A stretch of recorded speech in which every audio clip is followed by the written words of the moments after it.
What is going to be the world? What kind of world is going to be post-Malhama? And how do we respond to that world? The world post-Malhama. This is the topic of my lecture in early June, inshallah, at a university in the city of Johor Bahru in the south of Malaysia, next to Singapore. Make dua that I may live long enough, inshallah, to speak on an Islamic view or a Muslim view of the world post-Malhama. It's not an easy subject. There's never been a nuclear war in history, so we don't have material with which to study what kind of a world will it be after nuclear war. But we do know that it's coming, for certain. We also, this is my opinion, we also know that it's around the corner. That the Zionists are hell-bent on war with Russia. And the nice thing is that Russia is not backing down. And Germany is horrified. And France is horrified. Oh my gosh, you know where this is heading? This is nuclear war. That's why the German Chancellor and the French President had to hot-foot it to Moscow. And then the Minsk discussion, negotiations took place a few days ago. Because they are realizing it's nuclear war that's coming up. The Zionists want the nuclear war. And it's time for the brainwashed masses of the United States, the most brainwashed country in the world, thanks to television, to wake up. Wake up. Because those who rule over you, they're the ones who are taking you to nuclear war. And the good news is that Russia is not backing down. And so long as Russia does not back down, China will not back down. So we're having a tomorrow in which there's going to be a lot of fireworks in the world. And we Muslims are not afraid to die. You might be afraid to die. But we Muslims are not afraid to die.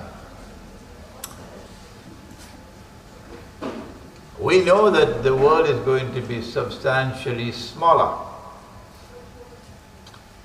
And they want a smaller world, because Israel cannot rule the world as presently constituted. We know that most of modern Western civilization will be wiped out. So goodbye, Paris. Goodbye, Paris.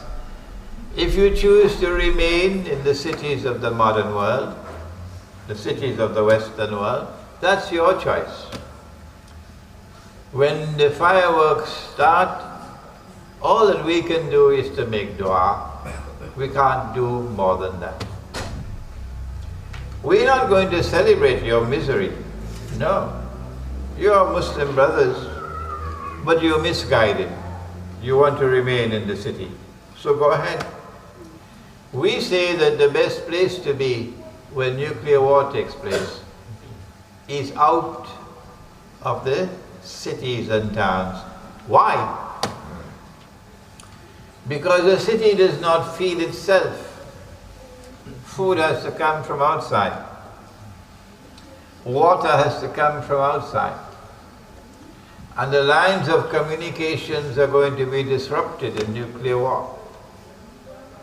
So the supply lines are not going to work.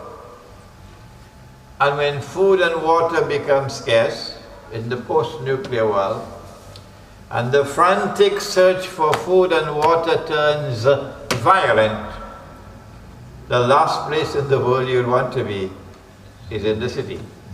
You and your family. It does not require much intelligence, really, to come to a conclusion like this. You don't need to be a nuclear scientist. And so we have a breathing spell. We have a little gap now before the nuclear war starts. To get out of the cities and to go to the remote countryside and to stock up on food and on water and to live in small communities that will function as a family. Each one will be helping the other.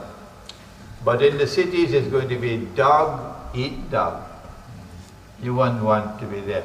There is much more to the subject of a post-nuclear world, post-Malhama.